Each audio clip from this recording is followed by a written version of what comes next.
ನಮಸ್ತೆ ಎಲ್ಲರಿಗೂ. ಇವತ್ತು ಗಾರ್ಡನ್ ಅಪ್ಡೇಟಲ್ಲಿ ಹಣ್ಣಿನ ಗಿಡಕ್ಕೆ ಯಾವ ಪಾಟು ಸೈಜು ಯಾವ ಸೈಜ್ ಬೇಕು ಅಂತ ಕೇಳ್ತಾಯಿದ್ರು ತುಂಬ ಜನ. ಅದರಿಂದ ನಾನು ಇವತ್ತು ಆ ಸೈಜ್ ತೋರಿಸ್ತೀನಿ ನಿಮಗೆ. ವಿಡಿಯೋ ಪೂರ್ತಿ ನೋಡಿ ಸಪೋರ್ಟ್ ಮಾಡಿ. ಹೊಸಬ್ರು ಯಾರಾದರೂ ಫಸ್ಟ್ ಸರಿ ಚಾನಲ್ ನೋಡ್ತಾಯಿದ್ರೆ ದಯವಿಟ್ಟು ನೋಡೋರು ಸಬ್ಸ್ಕ್ರೈಬ್ ಮಾಡ್ಕೊಂಡು ನೋಡಿ. ನೀವು ನೋಡಿ ವಿಡಿಯೋಗಳಿಂದ ಉಪಯೋಗ ಇದೆ ಅಂದರೆ ಬೇರೆಯವ್ರಿಗೆ ಶೇರ್ ಮಾಡಿ. ಹಂಗೆ ನೋಡಿದವರು ನಿಮಗೆ ಇಷ್ಟ ಆದರೆ ಲೈಕ್ ಕೊಡಿ. ನೋಡಿ, ಇದು ಅಂಜೂರ ಹಣ್ಣಿಂದು ಮೊನ್ನೆ ಎಲ್ಲ ಕೊಟ್ಟಮೇಲೆ ಇವ ನಿಧಾನವಾಗಿ ದಿನ 1-2 ಹಣ್ಣು ಆಗೋಗೋವರೆಗೂ ಆಗ್ತವೆ ಅವು. ಇಲ್ಲಿ ನಾನು ಟಬ್ಗಳು ರೆಡಿ ಮಾಡಿಟ್ಟಿದ್ನಲ್ಲ, ಅದರಲ್ಲಿ ತುಪ್ರಿರೆಕಾಯಿ ಹೀರೆಕಾಯಿ ಬೀಜ ಇಟ್ಟಿದ್ದೀನಿ, ಬಂದಿದ್ದಾವೆ. ಮೂಲಂಗಿನೂ ಸುತ್ತ ಇಟ್ಟಿದ್ದೆ, ಆದರೆ ಮೂಲಂಗಿ ಹಳೆ ಬೀಜ ಆಗಿತ್ತು ಅನಿಸುತ್ತೆ, ಒಂದು ಕಡೆ ಮಾತ್ರ ಬಂದಿದೆ. ಆಮೇಲೆ ಇವು ಮೊನ್ನೆ ತೋರಿಸಿದ್ದೆ ಬೆಂಡೆ ಗಿಡ ಲಿಂಗಸೂರಿಗೆ ಬಂದಿದ್ವು ಅಂತ. ಅದರಲ್ಲಿ 3-4 ಜಾಸ್ತಿನೇ ಇಟ್ಟಿರ್ತೀನಿ. ಯಾಕೆ ಜಾಸ್ತಿ ಅಂದರೆ ಒಂದೊಂದು ಗಿಡ ಹೆಲ್ದಿಯಾಗಿರಲ್ಲ, ಹೆಲ್ದಿ ಆಗದೆ ಇರೋವನ್ನ ಕಿತ್ತಾಕ್ಬೋದು. ಜಾಸ್ತಿ ಇಟ್ಕೊಂಡಾಗ ನಮಗೆ ಚೆನ್ನಾಗಿರೋ ಗಿಡಗಳು ಉಳಿಸ್ಕೊಂಡು ಮಿಕ್ಕಿದ್ದು ಕಿತ್ತಾಕ್ಬೋದು. ನೋಡಿ, ಮೂಲಂಗಿ ಇಲ್ಲೊಂದೇ ಬಂದಿದೆ, ಸುತ್ತ ಇಟ್ಟಿದ್ದೆ. ಇದು ಒಂದೊಂದು ಗೇಣ್ಸ್ ಒಂದು 5-5 ಇಂಚ್ ಬಿಟ್ಟು ಇಟ್ಟಿದ್ದೆ. ಆಮೇಲೆ ಇಲ್ಲಿ ಬಾಳೆ ಗಿಡ ಮೊನ್ನೆ ರೀಪಟ್ ಮಾಡಿದ್ವಲ್ಲ, ಅದರಲ್ಲಿ ಇವಾಗ ಯಾವುದಾದ್ರು ಬಳ್ಳಿ ತರಕಾರಿ 3 ತಿಂಗಳು 4 ತಿಂಗಳು ಇರುತ್ತಲ್ಲ ಅಂಥದ್ದು ಹಾಕ್ಬೋದು. ಅದರಲ್ಲಿ ತುಪ್ರಿರೆಕಾಯಿ ಬಳ್ಳಿ ಇರ್ಬೋದು ಅನಿಸುತ್ತೆ, ಪೂರ್ತಿ ಎಲೆ ಬಂದಾಗ ಗೊತ್ತಾಗುತ್ತೆ. ಇದು ಲಾಂಗ್ ಬೀನ್ಸು, ಇಲ್ಲೂ ಕೂಡ ನಾನು 3-4 ಇಟ್ಟಿದ್ದೀನಿ. ಅದ್ರಾಗಲೇ ಒಂದು ಸರಿಯಿಲ್ಲ ನೋಡಿ, 3 ಚೆನ್ನಾಗಿದ್ದಾವೆ. ಬೆಳೀತಾ ಇನ್ನೂ ಒಂದು ಹೋದ್ರೂ ನಮಗೆ 2 ಗಿಡ ಉಳ್ಕೊಂಡಂಗೆ ಆಗುತ್ತೆ. ಇದು ಲಿಂಗಸೂರಿಂದ ತಂದಿದ್ದು ದಾಸವಾಳದ ಕಟಿಂಗು ಬಂದಿದೆ. ಆಮೇಲೆ ಮಲ್ಲಿಗೆನೂ ಅಷ್ಟೇ, ಒಂದು ಬಂದಿದೆ, ಇನ್ನೊಂದು ಇವಾಗ ಚಿಗುರ್ತಾ ಇದೆ, ಇನ್ನು 3 ಕಡ್ಡಿ ಚಿಗುರಿಲ್ಲ. ನಾವು ಜಾಸ್ತಿ ಕಡ್ಡಿ ಇಟ್ಟಾಗ ಈ ಥರ 1-2 ನಮಗೆ ಗಿಡ ಬಂದಂಗೆ ಆಗುತ್ತೆ. ಇವತ್ತು 2 ದಾಸವಾಳ ಇದೆ, 2 ಅಥವಾ 4 ಅಷ್ಟೇ. ವೈಟು ನಾಟಿದು 1-2, ಇವು 1-2 ಹೈಬ್ರಿಡ್. ಇದು ಬೀಜದಿಂದ ಬಂದಿರೋದು, ಅದು ಮೊದಲು ಕಟಿಂಗಿಂದ ಬಂದಿರೋದು. ಅಲ್ಲಿ ಬಿಟ್ಬಿಟ್ರೆ ಇನ್ಯಾವೂ ಇಲ್ಲ. ದಾಸವಾಳ ಕಮ್ಮಿ ಆಗಿದೆ, ಮತ್ತು ಸ್ವಲ್ಪ ದಿನ ಹೋದ್ಮೇಲೆ ಮತ್ತೆ ಮೊಗ್ಗಾಗಿ ಜಾಸ್ತಿ ಆಗ್ಬೋದು. ಇದು ಯೆಲ್ಲೋ ಕಲರ್ ಡಬಲ್ ಪೆಟಲ್ ಅನಿಸುತ್ತೆ, ನೋಡಿದ್ರಿಗಿನ ಈ ಸರಿ ಯಾಕೋ ಅದು ಸಿಂಗಲ್ ಪೆಟಲ್ಲ ಅರಳುತ್ತಿದ್ದಂಗೆ ಅನಿಸುತ್ತೆ. ನೋಡಿ, ಇಲ್ಲಿ ನಾನು ಪಾಟ್ಗಳು ರೆಡಿ ಮಾಡ್ತಾಯಿದ್ದೀನಿ. ಇದು ಗಾರ್ಡನ್ ವೇಸ್ಟೆಲ್ಲ ರೆಡಿ ಮಾಡಿ ಇಟ್ಕೊಂಡಿರ್ತೀವಲ್ಲ, ಅದು ಕಿಚನ್ ವೇಸ್ಟು. ನಾವು ಕಿಚನ್ ವೇಸ್ಟು 1 ದಿನ 2 ದಿನ ಸೇರಿದಾಗ ಮಾತ್ರ ನಾವು 1-2 ರಿಪೋರ್ಟ್ ಮಾಡ್ತಾಯಿದ್ದೀವಿ. ಯಾಕೆಂದರೆ ಬರೀ ಮಣ್ಣು ಹಾಕೋದು ಬೇಡ ಅಂತ. ಮಣ್ಣನ್ನು ಕಮ್ಮಿ ಇಡುತ್ತೆ, ಗಿಡಗಳು ಮುಂದೆ ಅದರಲ್ಲಿ ಹಾಕಿರೋ ಗಿಡಗಳಿಗೂ ಗೊಬ್ಬರ ಸಿಕ್ಕಂಗೆ ಆಗುತ್ತೆ ಅಂತ ಈ ಥರ ದಿನ ಒಂದೇ ಆದ್ರೂ ನಾವು ವೇಸ್ಟು ಆಮೇಲೆ ಕಿಚನ್ ವೇಸ್ಟು 2 ಸಿಕ್ಕಾಗ ಮಾತ್ರ ಮಾಡ್ತಾಯಿದ್ದೀವಿ. ಇದು ಸರ್ವೇ ಸೌದೆದು ಮೇಲ್ಗಡೆ ಸಿಪ್ಪೆ ಎಲ್ಲ ತೆಗೆದಿದ್ನಲ್ಲ, ಅದನ್ನು ಕೂಡ ಸಣ್ಣದಾಗಿ ಕಟ್ ಮಾಡಿ, ತುಂಬ ಸಣ್ಣ ಏನಿಲ್ಲ, ಸುಮಾರಾಗಿ ಕಟ್ ಮಾಡಿ ಅದರಲ್ಲಿ ಹಾಕಿದ್ದೀನಿ. ಹಂಗೆ ಲೇರ್ ಹಾಕಿ ಮಣ್ಣು ಹಾಕ್ತಾಯಿದ್ದೀನಿ. ಅದು ಇದು ಸರ್ವೇ ಸೌದೆ ಸಿಪ್ಪೆ ಕೂಡ ನಿಧಾನವಾಗಿ ಗೊಬ್ಬರ ಆಗುತ್ತೆ. ಅದರಿಂದ ನಾನು ಏನೂ ಬಿಸಾಕಿಲ್ಲ. ಇವಾಗ ಎಷ್ಟು ಕೋಲಿಂದ ಕಿತ್ತಿದ್ವೋ ಅದರಲ್ಲಿ ಇದಕ್ಕೆ ಸಪೋಟ ಗಿಡಕ್ಕೂ ಡ್ರಮ್ಮಲ್ಲೂ ಹಾಕಿದ್ದೀನಿ, ಮತ್ತು ಇಲ್ಲೂ ಹಾಕ್ತಾಯಿದ್ದೀವಿ. ಈ ಥರ ಹಾಕ್ಕೊಂಡು ಇರೋದ್ರಿಂದ ಗಿಡಗಳಿಗೆ ಅದು ಕೆಳಗಡೆ ಗಾಳಿ ಆಡುತ್ತೆ, ಈ ಥರ ಮರದ ಸಿಪ್ಪೆಗಳು ಹಾಕೋದ್ರಿಂದ. ನೋಡಿ, ಇದು ಕಿಚನ್ ವೇಸ್ಟು. ಇದರಲ್ಲಿ ಮೂಲಂಗಿ ಸಿಪ್ಪೆ, ಕೊತ್ತಂಬರಿ ಆಮೇಲೆ ಈರುಳ್ಳಿದು ಎಲ್ಲ ಇದೆ, ಬೆಳ್ಳುಳ್ಳಿ ಈರುಳ್ಳಿ ಸಿಪ್ಪೆ ಎಲ್ಲ ಇರುತ್ತೆ. ಒಂದಿನದ್ದು ಇದು ಕಿಚನ್ ವೇಸ್ಟು, ಹಣ್ಣಿಂದ ಏನೂ ಇಲ್ಲ ಇವತ್ತು.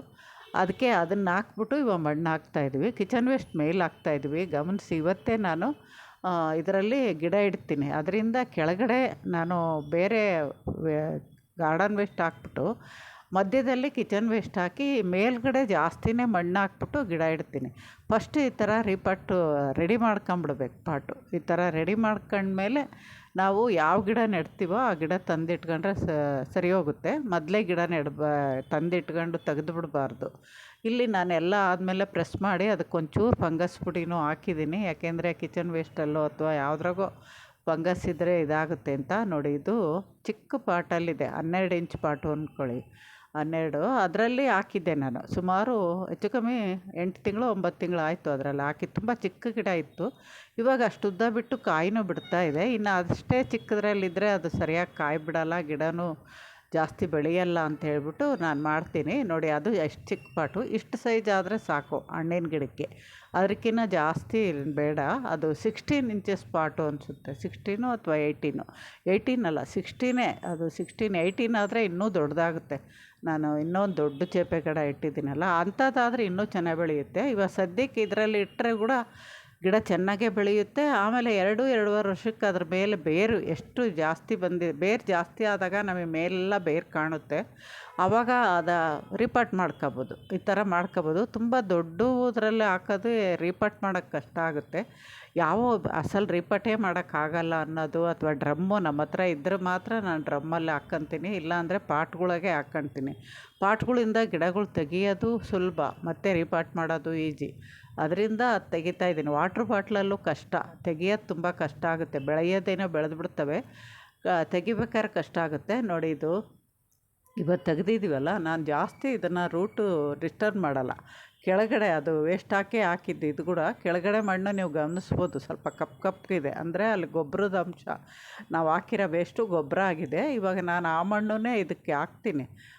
ಏನಂದರೆ ಒಂಚೂರು ಬೇರು ಬಿಡಿಸ್ಕೊಂತೀವಿ. ಬೇರು ಬಿಡಿಸ್ಕೊಂಡ್ರೆ ಇವಾಗ ಹೊಸ ಮಣ್ಣಲ್ಲಿ ಅದು ಬೇರು ಬಿಟ್ಕೊಳ್ಳೋಕ್ಕೆ ಸರಿ ಹೋಗುತ್ತೆ ಅಂತ ಕೆಳಗಡೆ ಮಾತ್ರ ಬೇರು ಬಿಟ್ಕೊಳ್ತಾ ಇದ್ದೀವಿ. ಅದಕ್ಕೆ ಚಾಕು ಗೀಕು ಏನೂ ಹಾಕಿಲ್ಲ, ಬರೀ ಕೈಯಲ್ಲೇ. ಮಣ್ಣು ಲೂಸಾಗೇ ಇದೆ. ಒಂದಿನ ನೀರು ಹಾಕಿಲ್ಲ, ಅದರಿಂದ ಸಲೀಸಾಗಿ ಬರ್ತಾಯಿದೆ. ನೋಡಿ, ಇವಾಗ ಅದರಲ್ಲಿ ಇಟ್ಟಿದ್ದೀನಿ. ಇವಾಗ ಇಟ್ಟಾಗ ಗೊತ್ತಾಗುತ್ತೆ ನಿಮಗೆ, ಅದರಲ್ಲಿ ವೇಸ್ಟ್ ಹಾಕಿದ್ದು ಎಷ್ಟು ಅಂತ ಗೊತ್ತು. ಆಮೇಲೆ ಇವಾಗ ಆ ಗಿಡ ಇಟ್ಟ ಮೇಲೂ ಇನ್ನೂ ಎಷ್ಟು ಜಾಗ ಇದೆ ಅಂತ ಗೊತ್ತಾ. ಅಷ್ಟು ದೊಡ್ಡ ಪಾಟು ಸಾಕಾಗುತ್ತೆ. ನೀವು ಇಷ್ಟು ಪಾಟಲ್ಲಿ ಇಟ್ಕೊಂಡ್ರೂ ಸಾಕು. 2 ವರ್ಷ, 2.5 ಅಥವಾ 3 ವರ್ಷ. ಒಂದೊಂದು ಗಿಡ ಬೇರೆ ಜಾಸ್ತಿ ಆಗೋಲ್ಲ. ಆವಾಗ 3 ವರ್ಷಕ್ಕೊಂದ್ಸರಿನೂ ರಿಪೋರ್ಟ್ ಮಾಡ್ಕೊಬೋದು. ಅದರಲ್ಲಿ ಆಗಲೇ ಗೊತ್ತಾಗ್ಬಿಡುತ್ತೆ, ಹೂವು ಹಣ್ಣು ಬಿಡೋದು ಕಮ್ಮಿ ಆಗೋಗುತ್ತೆ ಬೇರೆ ಜಾಸ್ತಿ ಆದಾಗ. ಆವಾಗ ನೋಡ್ಕೊಂಡು ನೀವು ಮಳೆಗಾಲದಲ್ಲೋ ಅಥವಾ ಬೇಸಿಗೆಗಾಲ ಒಂದು ಬಿಟ್ಬಿಟ್ಟು ಮಾಡ್ಕೊಬೋದು. ಆದರೆ ಸಾಯಂಕಾಲದತ್ತು ಮಾಡ್ಕೊಳ್ಳಿ. ಹೊಸಬರಾದರೆ ಸಾಯಂಕಾಲದತ್ತು ರಿಪೋರ್ಟ್ ಮಾಡ್ಕೊಂಡ್ರೆ ಬೆಳಗ್ಗೆ ಅಷ್ಟೊತ್ತಿಗೆ ಸ್ವಲ್ಪ ಅಡ್ಜಸ್ಟ್ ಆಗುತ್ತೆ. ಜಾಸ್ತಿ ಬೇರೆ ಡಿಸ್ಟರ್ಬ್ ಮಾಡಬೇಡಿ. ಆಮೇಲೆ ರೀಪಾಟ್ ಮಾಡಾದಮೇಲೆ ಎಪ್ಸಮ್ ಸಾಲ್ಟ್ ಹಾಕೋದು ಮಾತ್ರ ಮರಿಬೇಡಿ. ಅದು ಸ್ವಲ್ಪನಾದರೂ ಒಂದು ಚಮಚದಷ್ಟು ಎಪ್ಸಮ್ ಸಾಲ್ಟ್ ಹಾಕಿದ್ರೆ ಬೇರೆಲ್ಲ ನಾವು ಹೊರಗಡೆ ತೆಗೆದಿರ್ತೀವಲ್ವ, ಆ ಶಾಕಿಂದ ಗುರಿಯಾಗಿರೋದು ಕಮ್ಮಿ ಆಗುತ್ತೆ ಅಷ್ಟೇ. ನೋಡಿ, ಇವಾಗ ಎಷ್ಟು ಮಣ್ಣು ಹಿಡಿತು ನೀವೇ ನೋಡಿದ್ದೀರಲ್ವ. ವೇಸ್ಟು ಅದು ಇದು ಎಲ್ಲ ಹಾಕ್ಬಿಟ್ಟು ಈ ಪಾಟಲ್ಲಿ ತೆಗ್ದಿರೋ ಮಣ್ಣು ಕೂಡ ಪೂರ್ತಿಯಾಗಿ ನಾವು ಮೇಲೆ ಇನ್ನೊಂಚೂರು ಬೇರೆ ಮಣ್ಣು ಕೂಡ ಹಾಕಿದ್ವಿ. ಆವಾಗ ನಿಮಗೆ ಆ ಪಾಟು ಬೇಕಾದಷ್ಟು ಆಯಿತು ಅನಿಸುತ್ತೆ. ಈ ಥರ ಮಾಡ್ಕೊಂಡು ಇಟ್ಕೋಬೋದು. ಇದು ನಾವು ವೇಸ್ಟ್ ಹಾಕೋದ್ರಿಂದ ಎತ್ತಕ್ಕೂ ಹಗುರವಾಗಿರುತ್ತೆ ಪಾಟ್ಗಳು. ನಿಧಾನವಾಗಿ ಸ್ವಲ್ಪ ಕೆಳಗಡೆ ಹೋಗುತ್ತೆ. ಅವಾಗ ಬೇಕಾದ್ರೆ ನೀವು ಒಂಚೂರು ಗೊಬ್ಬರ ಎಲ್ಲ ಕೊಟ್ಕೋಬೋದು. ನಾನು ಮೊನ್ನೆ ನೋಡಿಸಿದ್ದೀನಿ ನೋಡಿ, ಹಣ್ಣಿನ ಗಿಡಗಳಿಗೆ ಗೊಬ್ಬರ ಕೊಡೋವಾಗ ಒಂದೊಂದು ಸುಮಾರು 5-6 ಇಂಚು ಒಳಗಡೆ ಹೋಗಿದೆ. ಆ ಥರ ಇವಾಗ ಎಲ್ಲ ರೆಡಿ ಮಾಡಿದ್ದೀನಿ. ಆಮೇಲೆ ಅದು ಅಲುಗಾಡಬಾರ್ದು ಬೇರು. ಇವಾಗ ರೀಪಾಟ್ ಮಾಡಿದಾಗಂತ ಒಂದು ಕೋಲಿಟ್ಬಿಟ್ಟು ಕಟ್ಟಿದ್ದೀವಿ. ಗಾಳಿ ಬರುತ್ತಲ್ವ, ಗಾಳಿಯಿಂದ ಅಲುಗಾಡಿಬಿಟ್ರೆ ನಾವು ರೀಪಾಟ್ ಮಾಡಿದಾಗ ಅದು ಹೋಗ್ಬಿಡುತ್ತೆ. ನೋಡಿ, ಇಲ್ಲಿ ರೀಪಾಟ್ ಮಾಡಿರೋ ಗಿಡಗಳೆಲ್ಲ ನಾನು ಸಾಲಾಗಿ ಇಟ್ಕೊಂಡು ಜೋಡಿಸ್ಕೊಂಬರ್ತಾಯಿದ್ದೀನಿ. ಇವೆಲ್ಲ ಅವೇನೇ. ಇದು ಇನ್ನು ಹಣ್ಣಿನ ಗಿಡ ಇದು ರೀಪಾಟ್ ಮಾಡೋದು ಇದು ಬಾರ್ಬರಸ್ ಚೆರ್ರಿ ಒಂದು ಇದೆ. ಅದು ಬಿಟ್ಟರೆ ಇನ್ನೆಲ್ಲ ಆಯಿತು. ಇನ್ನು ಸಪೋಟ ಗಿಡ ಅದ್ರ ಡ್ರಮ್ಮು ಸ್ವಲ್ಪ ಇದಾಗಬೇಕು. ಆವಾಗ ಸಪೋಟ ಗಿಡ ರೀಪಾಟ್ ಮಾಡ್ಕೊಂಡ್ರೆ ಸರಿ ಹೋಗುತ್ತೆ.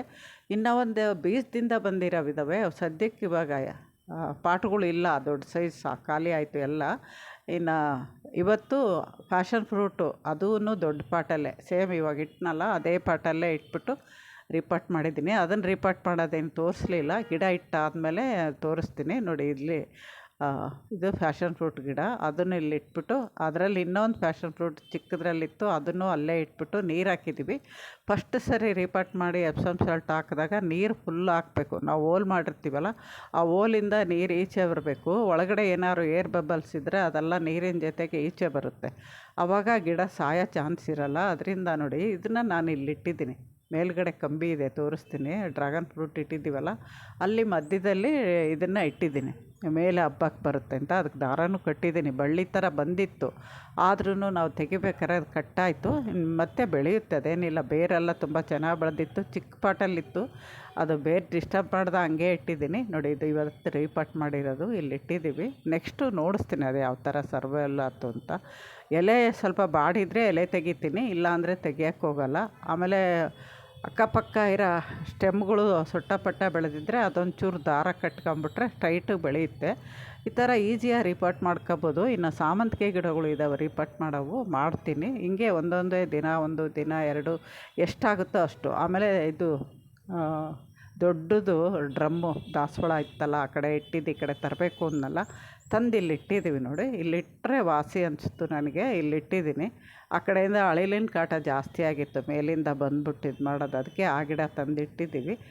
ನಮಸ್ತೆ, ಇನ್ನೊಂದು ವಿಡಿಯೋದ ಸಿಗ್ತೀನಿ. ಇಲ್ಲಿ ಇಷ್ಟು ಜಾಗ ಸಿಕ್ಕಿದೆ ಇವಾಗ, ಇಲ್ಲೇ ಇಟ್ಟಿದ್ದದು ದಾಸವಾಳ. ಇವಾಗ ತೆಗೆದಿದ್ದೀವಿ, ತೆಗೆದು ಕ್ಲೀನ್ ಮಾಡಿ ಇಟ್ಟಿದ್ದೀವಿ.